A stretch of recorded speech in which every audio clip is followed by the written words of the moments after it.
Big topics, big ideas, and practical policy solutions. This is Leaders on the Frontier with your host, David Leis.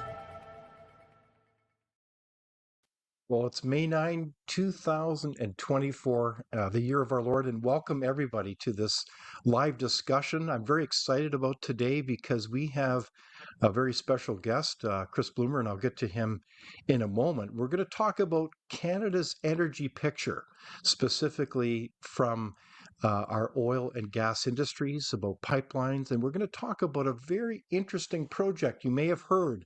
It's called the Trans Mountain Pipeline Project. So we're going to talk about that story, the incredible origins of the story, things that you may not have heard, but that thing is coming on stream. This month, it's literally filling up with Canadian product, and it's going to go around the world to people who desperately need Canadian energy. So I want to start off by welcoming you, the audience, and welcome your questions and feedback as usual. We really do appreciate it. We get so many comments from you, and we really do appreciate it. And it's interesting to read people's feedback around your questions, but also what I sense is an awful lot of care and concern for our country. So we really do appreciate it. So from all of us here on the frontier, keep it coming. We really do appreciate that kind of feedback. So on May the 9th, we see the Trans Mountain Project coming forward. So we've got a clip to introduce a little bit about the background of this project. Seated on the shores of Burrard Inlet, Will George reflects on years of activism against the Trans Mountain Pipeline expansion. You know, these are spiritual highways. This is what sustained our people for thousands of years. So, you know, all the direct action that I was called to do over the years was a high honor. Despite the best efforts of George and other activists, Trans Mountain says this photo shows what it is calling the Golden Weld, completing the 1,100-kilometer pipeline from Alberta to a coastal terminal in Burnaby. Proponents of the project say it is a key piece of infrastructure which will provide a boost to Canada's oil industry, contributing to job growth, royalties, and corporate taxes. These broader economic benefits of infrastructure like this is perhaps the most important implication of the project now coming online. The expansion of the existing Trans Mountain pipeline allows close to 900,000 barrels of oil per day to flow to the export terminal. But that capacity comes at a cost. The federal government bought the project from Kinder Morgan in 2018 for $4.5 billion. During construction, the total cost ballooned to $34 billion, which works out to $873 per person in Canada. There's no question we have some problems here in this country around building some major infrastructure. And as much as it's a day to celebrate, it's also a day to reflect we really can do better than this. The project has overcome the cost overruns, construction delays, and fierce opposition. The Squamish and Tsleil-Waututh nations took the fight all the way to the Supreme Court, where they were ultimately unsuccessful. We're going to be here for quite some time. George and other activists actually suspended themselves beneath the Ironworkers Memorial Bridge in 2018, and he spent 28 days in jail for violating a court injunction. Puts a lump in my throat. It's hard to know that all that work that my nation did, that I did, and the people of Vancouver still didn't arise to protecting our lands and waters. It's still at a huge risk right now. To give you an idea of just how big of a lightning rod this project still is, it is opening with no ribbon cuttings, no photo ops, no public fanfare of any kind. Ben Milger, CTV News, Vancouver. So there you have it, the opening of the Trans Mountain Pipeline. You've got kind of in that report, that segment, a reflection on the incredible journey that pipeline project has had in terms of roadblocks, but also the incredible benefits that this will have for every Canadian. So on that note, I want to welcome my special guest, Chris Bloomer. Chris Bloomer is a experienced energy executive. He's also the former CEO of the Canadian Pipelines Association. He's also a board member at the Frontier Center for Public Policy. And I can think of few better people to talk with when it comes to reflecting on the importance of this pipeline project, Canadian Energy, because Chris, you've had a, dare I say, a front row seat when it comes to this pipeline project over the years. Is that correct? Yep, close enough to get hit by a puck. Okay. So when did you first hear about the Trans Mountain Pipeline project? I'm curious. Well, really, I joined CEPA, the Canadian Energy Pipeline Association, in the end of 2015, and it was coincidental with the election of Justin Trudeau. Hmm. And, so it was around that time that that project was being proposed, and it was, I think, in 2013, it was Kinder Morgan made their submission to the NEB, and then it was subsequently approved by the NEB in 2016 and by uh, the Trudeau government in 2016. So it was right at the beginning of the whole story. Okay, so the NEB being the National Energy Board, is that correct? Yeah, at the time it was National Energy Board. Yeah, Okay. So you've seen this unfold over a span of, gosh, some 10 years. yeah. Um, and help us lay out the picture during that time in 2015, because there were a lot of other major pipeline projects in play at the time. I remember Energy East that was going to take energy all the way from the oil sands all the way to the East Coast. Hmm. There was, of course, the Keystone XL project, which was going to take energy products to the south. There was a number of other ones. Can you help explain why that kind of infrastructure is so important for the industry? Well, the context is that there's a need and a continuing need for energy in the world.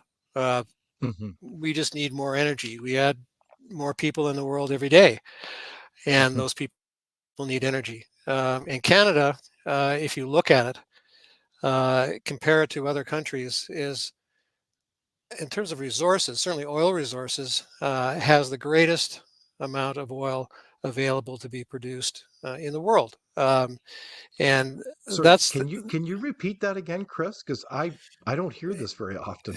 yeah, well, our resources are enormous. And we are within the top three, I would say. Saudi Arabia, Venezuela, and Canada are in the top three Hmm. uh, of oil in the ground that can be developed. So it's around 180 billion barrels of oil is available Unbelievable. to be developed. It's it's a gift. It's a treasure. Hmm. Well, and what I find fascinating is that you reference those other oil producers, and there's a whole list of them, including Hmm. Russia, that um, if you think of the quality and the level of innovation and care for the environment, where would Canada rank among those oil producers, the competitors, if you will, of oil producing countries in the world, Chris? Right at or near the top. There's no on every measure that you look at Canadian energy production. We do it the best in the world on every Indeed. environmental, social, respect for the land, technology, um, and continuous improvement, and key amongst that is safety. Indeed. So we should be celebrating that. So if you, as a Canadian, our audience, if that's new to you, spread the word, get it out there that Canadians are among the best producers of energy, both oil and gas, certainly in the world. On the other side, I think another side of this, Chris, is you allude a lot to the demand for energy. Is Yeah. demand falling off in terms of oil, or is it continuing to go up? Well, the fact is, it's going up. Um, an interesting statistic is that in 2023, I think it was the demand for oil globally was around 103, 104 million barrels a day. That accounts for, on an annual basis, every person on Earth uses 5 barrels of oil a year. So Wow. that is when you put it down at that level, the importance of that energy is unparalleled, and the fact that that energy over time has created uh, a living standard globally and lifted up populations globally to where it is now. So it's still going to be needed in the future. In fact, it's still going to go up. Forecasts are 110 million barrels a day in the near future. Um, and this oil is not globally is getting harder and harder and more costly to find. And what we have in Canada is a resource that can be developed and produced over decades. Okay, so what's really driving this demand in energy? I mean, we've got the burgeoning economies of China Right. and India. Does that pretty well explain it all? Well, in that example of how much oil a person, each individual in the world uses annually, is a reflection that the population is not shrinking. The population is growing. So there's a growing demand for energy and all forms of energy. Uh, so that's the key driver of energy Hmm. demand. And as time goes on, I think the big picture wise, we're going to need all the energy that we can get from every source, and oil and natural gas, things that Canada has in massive abundance to supply the world, is going to be needed and is going to be developed, and it's going to help with the standard of living globally. Exactly. And if you're extracting that energy in a sound ethical manner, and I think you and so many others, I think of Gwen Morgan as an example, the former CEO of in Canada, Hmm. and I mean there's just so many of them. You can really show how Canadians are certainly among the best, if not the best in the world when it comes to this. So there's a huge burgeoning market. So why wouldn't we as Canadians be right there getting this incredible product to the market? I mean, this is incredible for Yeah, human life, and so that's really the context why this project was built or expanded. Is that right? yeah, there for sure. I mean, the pipeline, the original pipeline, was built in 1953, Hmm. and it was expanded. Uh, I think 10 years ago or so, but there was an expansion to the pipeline that got approved and developed without any fanfare. And then Hmm.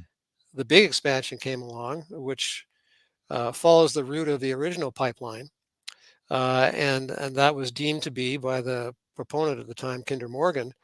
Um, we call it market pull. There's a market pull for that project because the market needed and wanted that oil, and Canada had it available. So on a commercial basis at the time, it made eminent sense for that pipeline to be designed and proposed to be developed to Hmm. to feed that market pull for the oil. Indeed. So the market was there, an existing pipeline was there. It was recently expanded, but the markets are have major demands. So the idea of tripling the size of this existing pipeline really made a lot of sense. Yeah, for sure. I mean, that's you alluded to other pipeline projects during this period of time, and if you look back to, let's say, the early 2000s to the to now and the early teens, the whole evolution of the energy picture in Canada has changed an awful lot. Hmm.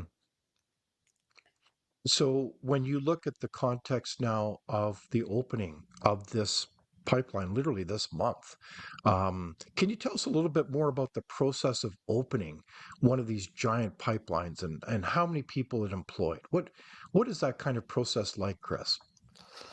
Well, during the construction of it, there's you know ultimately peaking at I think it's maybe 16,000 people or maybe more have worked on Hmm. the pipeline. It's a tremendous engineering feat, and that's there's a bit of sadness around this, as was mentioned in the clip at the beginning, that there was no fanfare. It wasn't treated Yeah.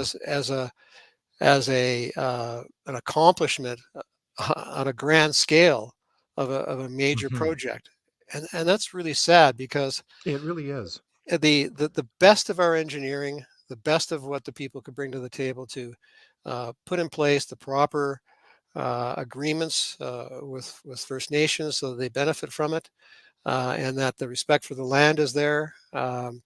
the best environmental practices, the best management practices, all of that, irrespective of where the cost went. But it is a massive engineering and technical feat that should be celebrated. And it's Indeed. unfortunate that was not the case. Yeah. So this is what I find sometimes really hard to understand because I had the pleasure of talking with some of the supervisors on the construction of the Hmm. pipeline. And it is incredible the kind of detail and care they took in terms of protecting the environment as they built this massive project. It's an Yeah. engineering feat. It's hard to really comprehend. Even if you look in the map, it's hard to understand the challenging topography and the distances Yeah. involved. It is really a marvel of engineering. But in that context, what I also recall so well, because in a previous life I was involved with an organization that had a real interest in the benefit agreements to every community, including First Nations, Hmm. all the way along that pipeline. Like the level of discussions and negotiations and the enthusiasm from Yeah. First Nations all along that route was very positive. And yet it's interesting because the clip that we showed kind of led with a fellow, and he has every right to protest and all the rest. But it's interesting again, it led with the opposition to the project that was so Hmm. visible, when in fact, on the ground, most First Nations were thoroughly in favor of this project. Is that a fair comment, Chris?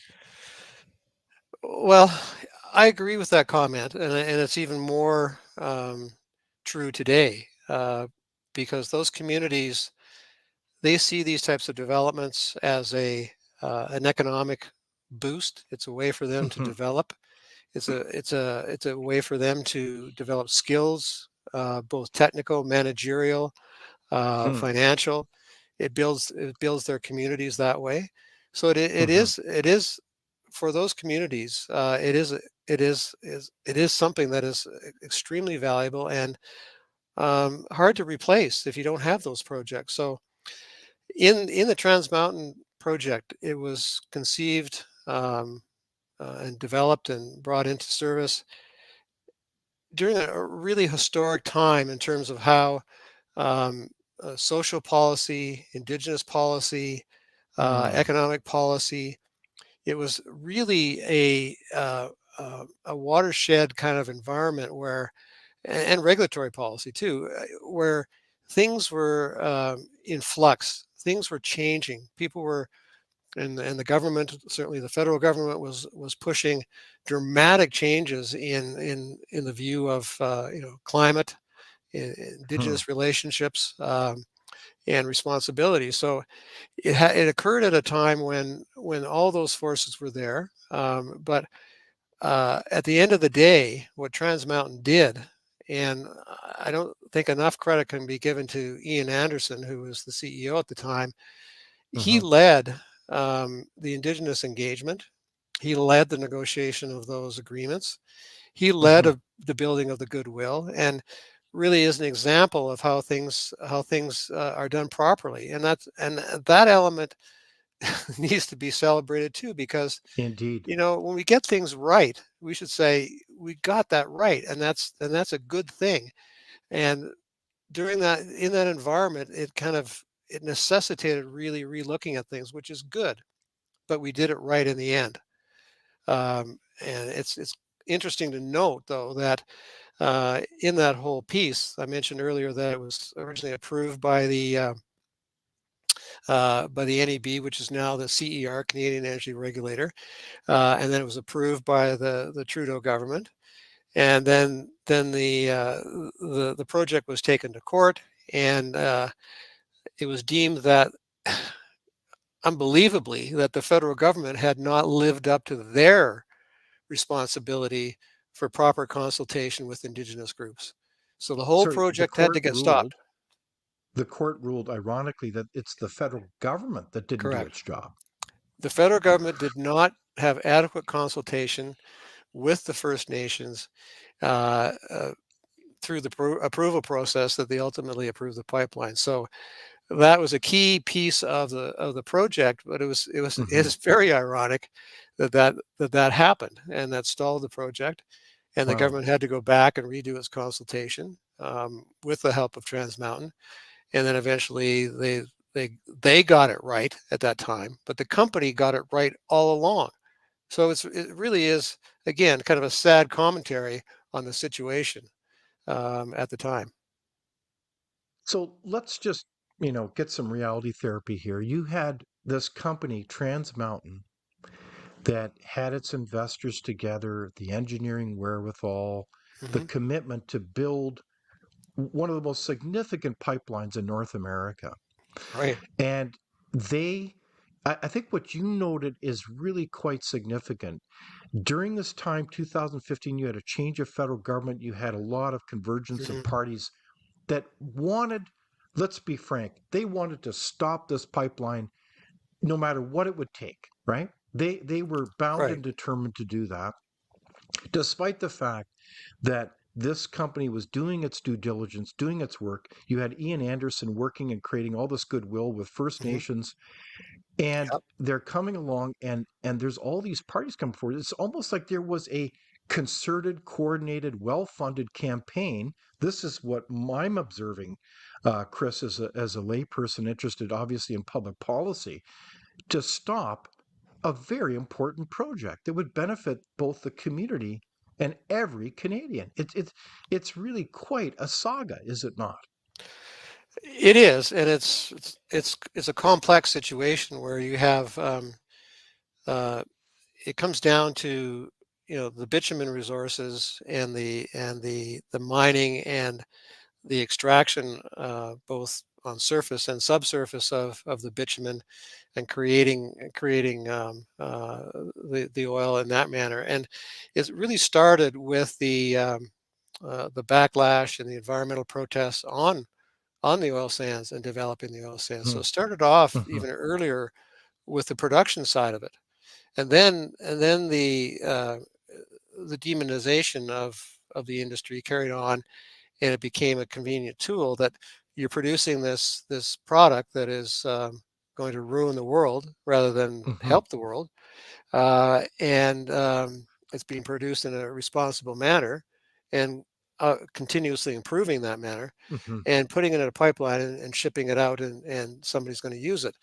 Well, that shift from the production side of it to the pipeline side Mm-hmm. was a way to try to not have those projects go ahead, and on environmental basis, and the fact that you're producing a bad product, now you're going to put it in a pipeline, and if it spills, it's going to be an environmental disaster of epic proportions. So Mm-hmm. that's the environment that things were cast, and for the Mm-hmm. longest time, and one of the biggest issues with pipelines was they're not safe. I mean, there have been some serious pipeline spills Mm-hmm. in the recent past. Enbridge's spill, was diluted bitumen. That was a problem. That enabled people to say, "See there, that's what's going to happen."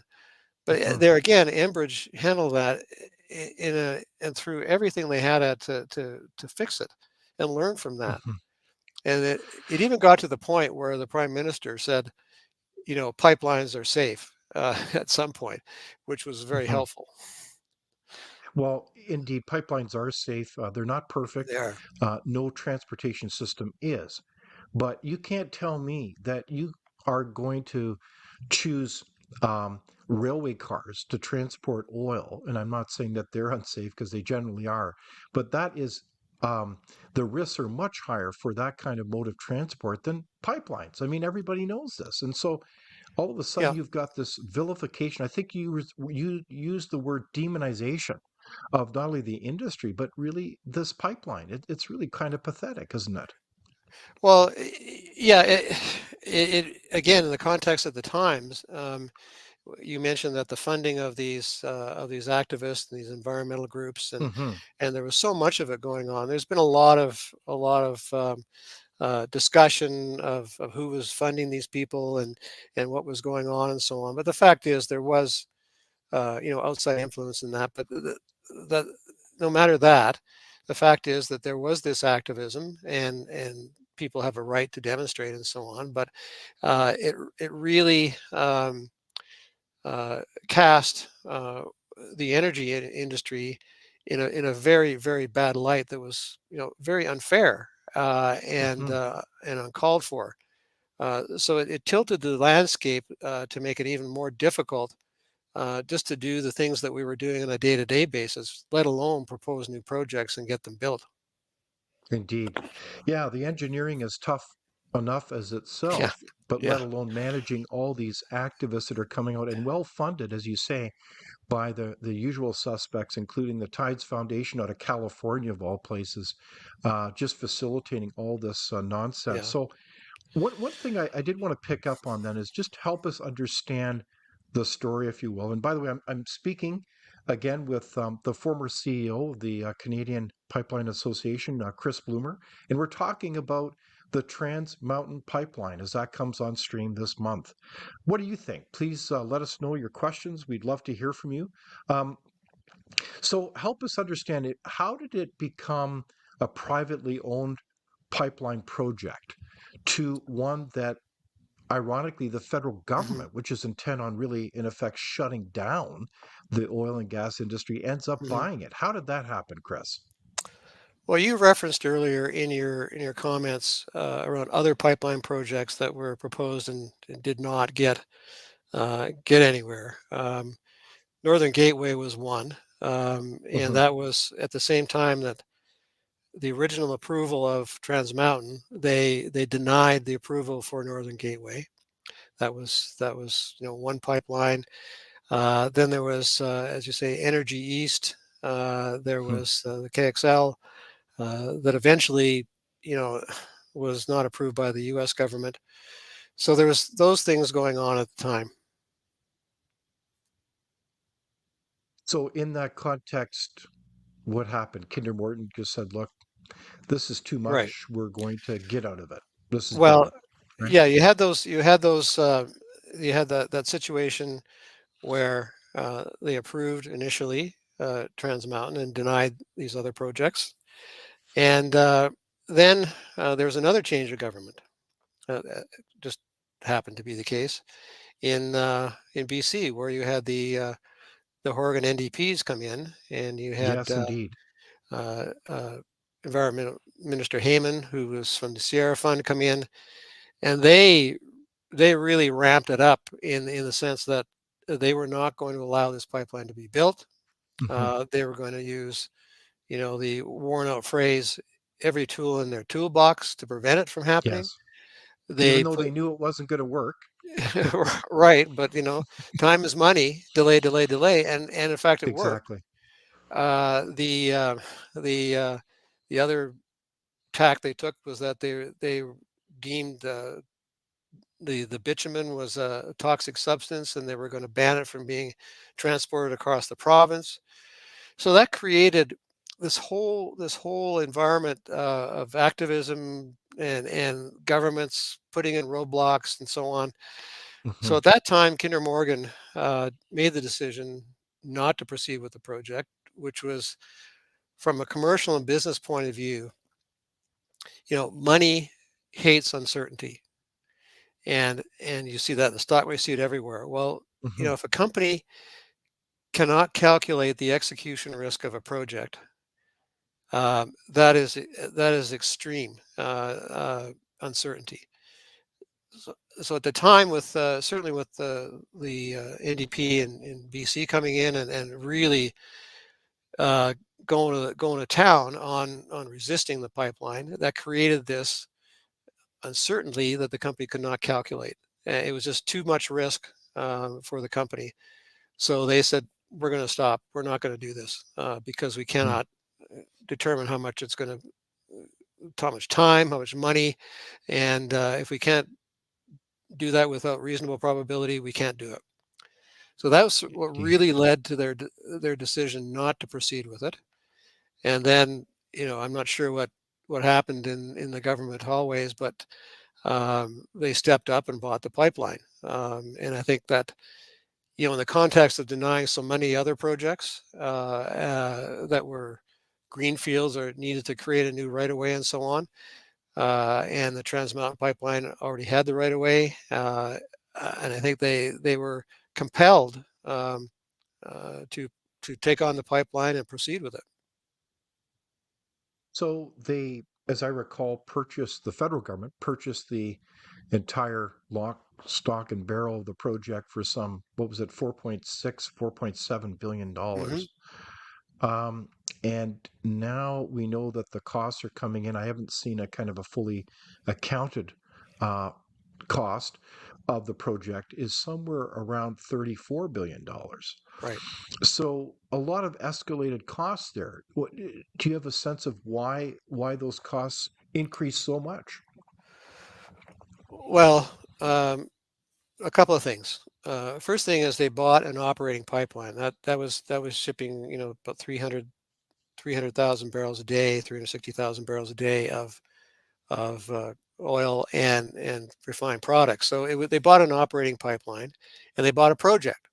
They bought a mega project, and if you look at all the mega projects, certainly in Canada, you look at Site C, Hmm. you look at Muskrat Falls, you look at uh, even in the oil sands, the major mining projects that were developed.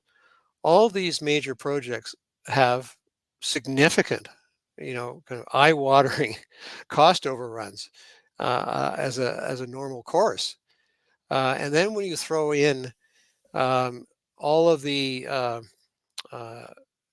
activism, the political dynamics of executing this project, it became even more costly because we had delays. They bought the pipeline, but then they had to go back because the federal government didn't, you know, adequately consult with First Nations. Hmm. That created some time issues. You had numerous environmental issues. The one that I remember was around a hummingbird nest where the company had cleared right away that they were approved to clear. And just to show you the kind of intensity of observation by activists and so on, they had people out there watching what was going on, looking for any uh, problem or any issue that the company had created to report it. And it just so happened that they cut down a tree that had a hummingbird's nest in it. And I don't know if you've seen a hummingbird's nest, but the bird itself is very small and the nest is very small. It's very tiny, So yes. very tiny. And so they notified the environment. They shut down the project for that uh, for a period of time to enable, if just in case there was any other nests around. That piece of delay. I'm not saying hummingbirds aren't important. I love hummingbirds, but that Yes. delay cost $100 million A for that hundred hummingbird. million A dollars. $100 million for that delay. So that's just two examples of one, the scrutiny that this pipeline was under all throughout its execution. You had people observing, watching, looking for any mistake whatsoever, and the cost that any sort of delay can have on the project. Now, also, you had COVID. COVID was a big issue, Hmm. and during that time, getting people in camps, getting people, skilled workers into sites, that had a major impact on the cost. You can't forget that. That was a significant cost. And then you had the floods during the time, and shut down the existing pipeline and shut down the construction of the new expansion. But here again, Trans Mountain uh, mustered because it cut off gasoline supply to Vancouver, and Trans Mountain used its best efforts to get gasoline from Washington State into Vancouver on barges to I do backstop them, remember that. and the Yes. company did that, and a tremendous effort on that. And you remember the price of gasoline went through the roof, and it kind of showed I you do remember. how important the price gasoline was. So there Yeah. was that issue, and there was other delays going along. So major projects like this, which is a huge, this is an Hmm. enormous project in Canadian history. Hmm. And It really and is. and any kind of time delay on that creates cost overruns. So unfortunately, that's the situation with Trans Mountain. No, Chris, I want to thank you for helping to remind us of these twists and turns of this project. I mean, that's just one arguably small glimpse into it. And it is really remarkable how vulnerable this part of the country on the West Coast is to energy vulnerability. I mean, if that pipeline is down, we really have to bring in energy from the United States. So, I mean, there's strategic issues here when it comes to people's 100%. life and safety. And so Yeah. it's like, where is the rational adults in the room with the pants on who are going to say, look, we have to go ahead with this project and we have to think about everybody's security and welfare? Because I look at the list that you've alluded to, the roadblocks are stunning, between diversity, equity, inclusion requirements on the project, to the whole issue of further consultation on the Indigenous side, to C69, the Yeah. so-called Never Any Pipelines bill, uh, efforts on the environmental side, net zero, to lawsuits. I mean, you had ironically, a BC government, the Horgan NDP government, using, as you said, every tool in their toolkit to take the law out, even though they knew. And we've seen now the internal memos confirming that they had no hope um, No. no possibility of winning these lawsuits, and yet they went ahead with it, all to delay. So I do have a question from the audience then. So, in light of this story of the pipeline, what does this do to Canada's reputation as a place to invest, Chris? Uh, Unfortunately, I mean, you see it in the commentary for quite a period of time now, that Canada has lost its position. Um, Canada was seen as a safe, sober country where you could develop projects that were developed properly, that created wealth and quality of life, and it was seen as an example of how we can do things, and an example of how we can develop our resources, to now where, not just in the oil and gas sector, Hmm. in all sectors, uh, Canada's not seen as the place to invest right now. We have tremendous issues, tremendous problems. We have flight of capital, flight of people, and our way of life. I'm not trying to be, you know, engage in hyperbole, but our way of life is kind of in jeopardy because of that. Because um, the cost to run the government now, because of the debt, you think of what we need to do to fund that, is incredible. It's really difficult. So Canada is tarnished in that regard. It's not because of the people. It's not because of Hmm. the engineers. It's not because of the people that work to build things. It's because of bad public policy, bad policy, Hmm. and and deferring to outside forces that are trying to drive an agenda around DEI Hmm. and all these other things. So we need to learn to think for ourselves and think of in our own interests. I think you're absolutely right, Chris. So let's take some sobering lessons from the opening of this incredible project. Let's celebrate the benefits, the accomplishments, but let's also learn from these lessons. So one of the questions I have for you then, Chris, and you've been in the industry in so many respects as a leader, is what would be your vision for energy, oil and gas, for this incredible country? Where do you think we could be if we really got the policy right, the commitment, the courage, if you will, to action to move this country forward? What would be your vision, Chris? Yeah, it's a vision that looks at it from a very pragmatic but also a critical thinking perspective. Pragmatic in the sense that we have an enormous resource base in all respects. We have enormous hydropower. We have enormous uranium resources. We have other natural resources like wind and solar. Those are all great, and they're part of the puzzle.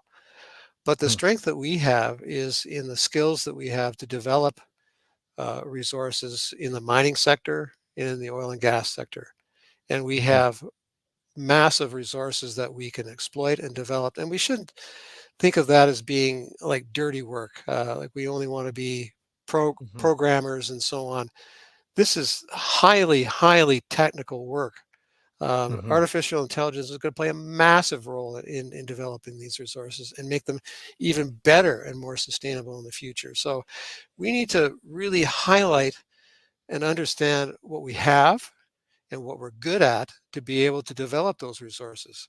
And that takes some critical thinking about um, what we're good at and what we're not good at, and the nature of this country, because the resources are not just in one spot. They're spread across north, Hmm. south, east, and west, and we need to think about it as on a whole basis. And the fact that we want to maximize what we have for the benefit of the country. We want to bring in people from all over the world. Well, we have to be able to have the resources, the facilities, the buildings, the housing, the medical system to be able to enable that. But we can't do it if we don't develop and use what we have to the maximum. Right on.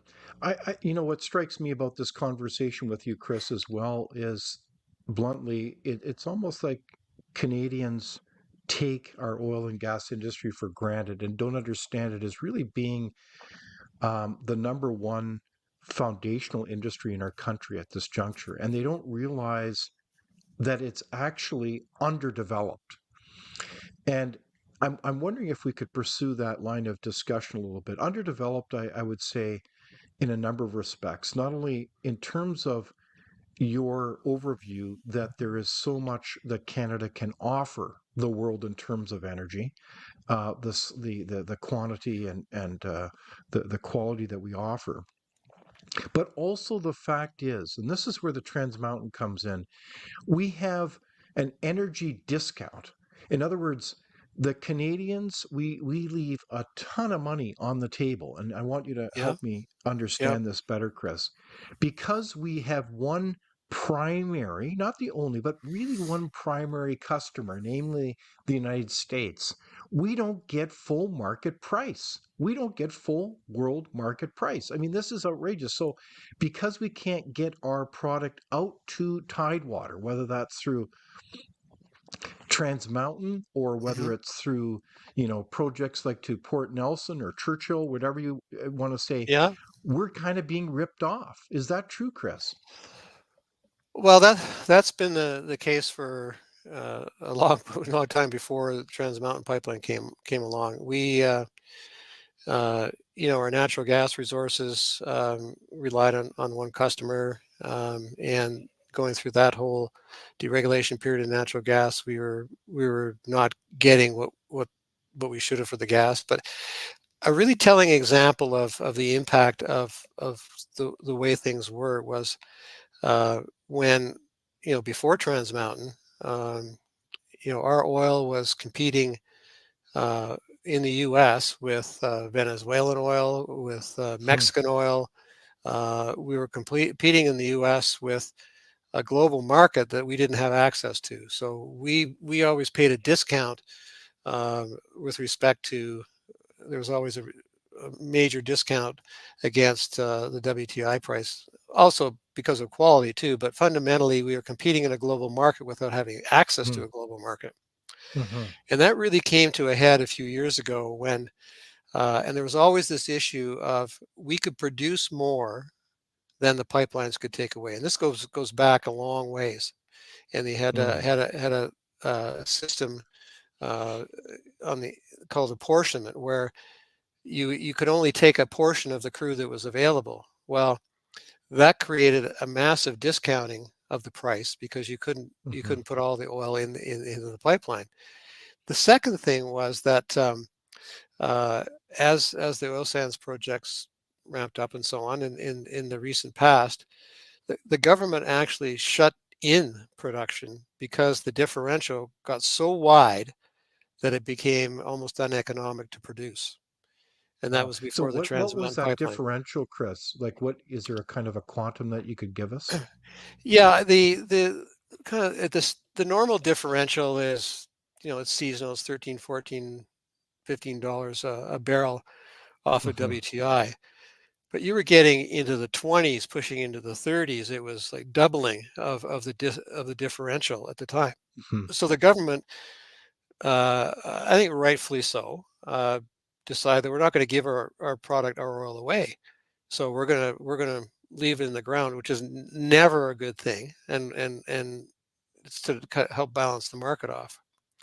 Well, that's a key example of where we got to, in that we were not able to uh, produce or to move what we produce, and that's when rail became a thing in Canada too. Like, it was Hmm. any way out of town was the way to go. So uh, Trans Mountain has mitigated that, Hmm. but to an extent. But there are studies, and there's analysis out just even today, uh, where they're saying, yeah, Trans Mountain's great and it's going to soak up excess production, but producers are going to produce more, and we could see ourselves in a situation where we would be tight takeaway capacity in the near future, which is kind of mind-boggling when you think about it. But it also points to the fact that we can produce a lot more than we're doing now. We just need to have access to markets. So that whole discussion is going to come back on the table, and with the policies on caps on emissions and so on, we're still going to see a significant amount of incremental oil production come to the table. Hmm. Okay, so we are this whole larger debate about where we're going as a country with the energy, oil and gas from Canada to the world is not going to go away. This debate is not going to go away. Well, it's And well, it's let me just right, comment on that. It's not going to go away because the demand for those products are not going to go away globally, and the precisely. economic Yes. impact that those products have on Canada is huge. And we're Yeah. in a situation where we're going to need that. Yeah. And to be blunt, we're leaving money on the table, and this is not an insignificant amount. This is worth hundreds of billions of dollars for this Of country. course, of course. And this would transform the standard of living for every Canadian. And shame on any decision maker, gatekeeper, decision maker, whoever you want to call it, activist group that's funded by all these foreign foundations, is undermining the future of our country, because this is going to change the lifestyle, the standard of living, and the quality of life for every Canadian, Yeah. period. Well, unfortunately, when you look at um, just the productivity numbers in Canada versus the U.S., we are way off, Indeed. and that has a tag along economic impact. So if you're not attracting capital, if you're not building Hmm. industries, if you're not taking advantage of the resources that you have at hand to build industries, then you're going to decline.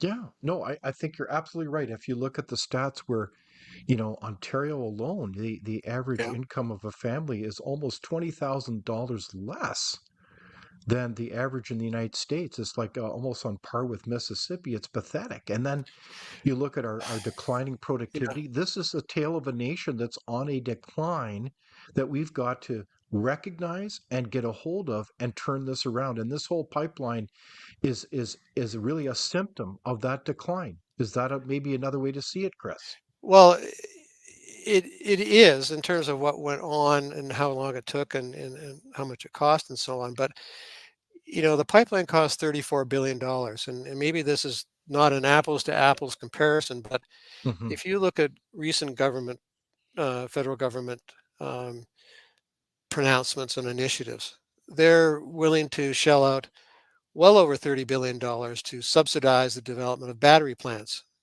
in Hmm. Ontario and Quebec. Yes. Wow. So compare that, and will that technology really that they're going to build, is that going to be the technology of the future? I don't know. another technology might come along, but they're willing to risk the cost of that pipeline that's going to generate billions of dollars of revenue, and we know that, Hmm. and it's economic, and it's going to uplift the country against something that you're going to have to subsidize into existence, and that's a real dilemma. So I have another question from the audience, and it is: Are you optimistic we can ever build another pipeline again in this country? Well, I answered that in my Senate comments in a way, where I said, "Never say never," but it's going to be a challenge. Again, capital does not like uncertainty and risk, and capital will flow where it has the best chance to invest and get a return.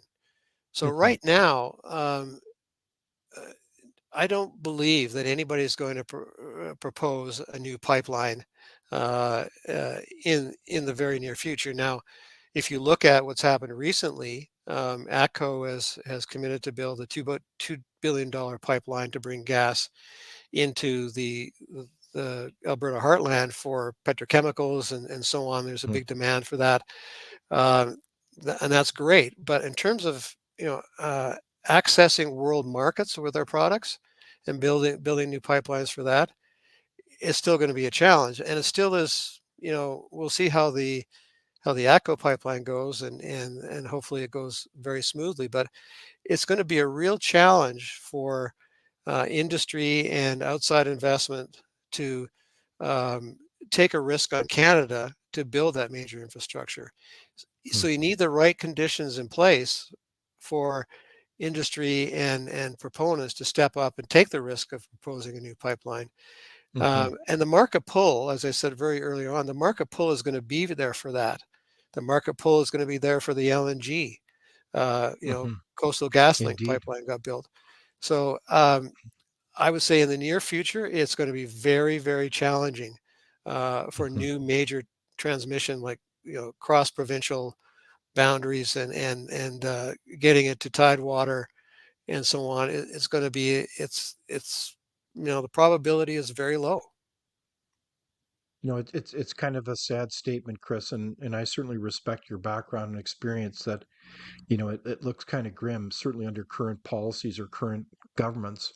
So I guess the question I have is, how do we work together as Canadians to change this? This is really a major choice that Canadians are making, and maybe they're not even fully aware of this, and hence the importance of this kind of discussion.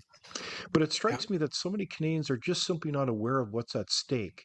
They think it's all about the quote environment, that we have this imminent threat that we're all going to disappear, like Greta Thunberg, constantly warns us about. Um, and they don't realize that the quality of our country and the opportunity to actually serve the rest of the world by serving those energy needs is at Right. stake. Um, I am really concerned that people don't seem to get the bigger picture that we have a current federal government. If you look at all these policies, they want to shut it all down. They want to shut down oil and gas. And it begs for me the question that are these decision makers totally delusional when it comes to understanding the nature of these energy needs, but that these policies are actually about short-term political thinking rather than anything that's based on any real policy. Well, they have a real policy, and the real policy is to move away as quickly as possible from oil and gas. But here's the you know the the population is busy with their day to day. They're busy with uh, all the things that they need to do to get the kids to school, to make supper, to Indeed. go out camping and all that kind of stuff. That's what they're focused on, and that's what that's part of having a good quality of life. But the pernicious aspect of the policies, like forcing green initiatives, where yeah, the technology is there, but it's not really there commercially, and you got to Hmm. subsidize it into existence and so on. it increases the cost of living. It increases the cost of energy where we don't need to. And Hmm. we've forced this onto our country, and it's increasing the cost of living. It's increasing the things Indeed. that people want to do on a day-to-day basis. And um, you know, a strong economy is built on a low cost and efficient uh, sources of energy, and that's the one thing in terms of policy that needs to be reoriented. Doing all these other things without calculating and understanding the ultimate cost. I mean, Hmm. Ontario went through that with the Wynne government in terms Yes. of all of this, and it was disastrous. I mean, people couldn't heat their homes, they couldn't bake their bread, they Mm-hmm. and so it creeps up on people. And my suggestion is to try to be a little bit more aware. And I'm not criticizing, but I'm saying it's important that these government policies get scrutinized. Like you mentioned, Bill C-69. That was Hmm. a massive overreach by the federal government to control the development of major projects in Canada. It's something that Yes. that CEPA fought along with others right to the last minute. And I took away from that I didn't really think that the policymakers wanted to go as drastically and as far as they did.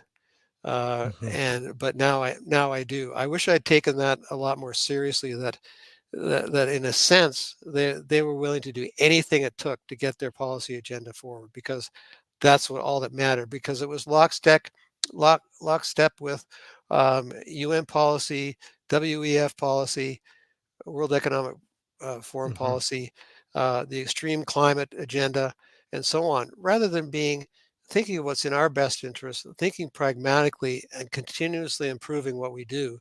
And we don't want a destroyed environment, but we want a quality of life, and we want a cost of life that is not a constant struggle.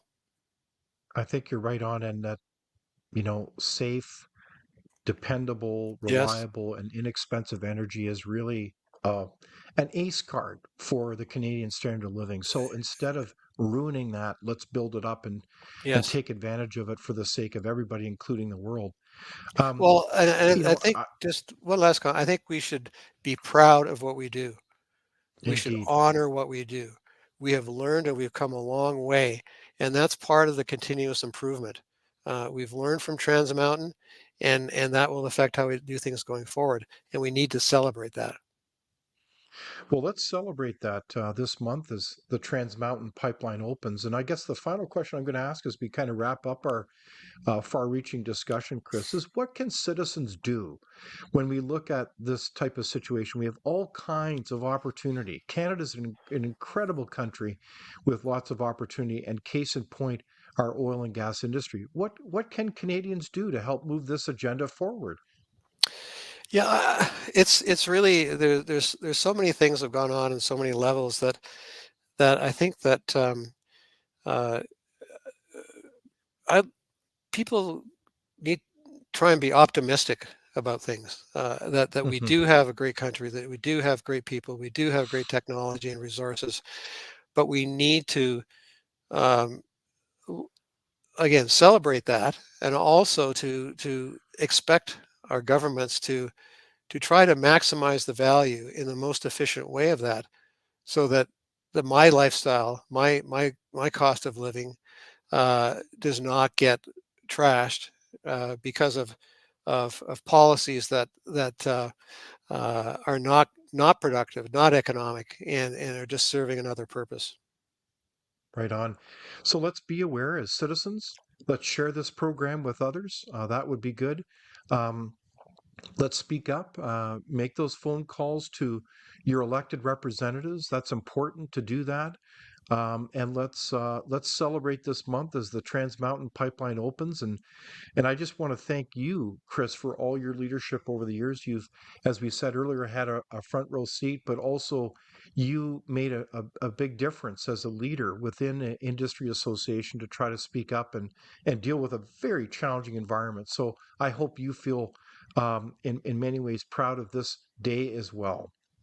Yeah, I feel I feel privileged to be a part of it and to contribute in any small way, and I am proud, and I take my hat off to all those people that built this infrastructure and are building other infrastructure. Um, they're really the heroes of this story. Well said, Chris. And I'm glad that we could have this discussion Thank together and you. also with our audience. And so Much please, appreciated.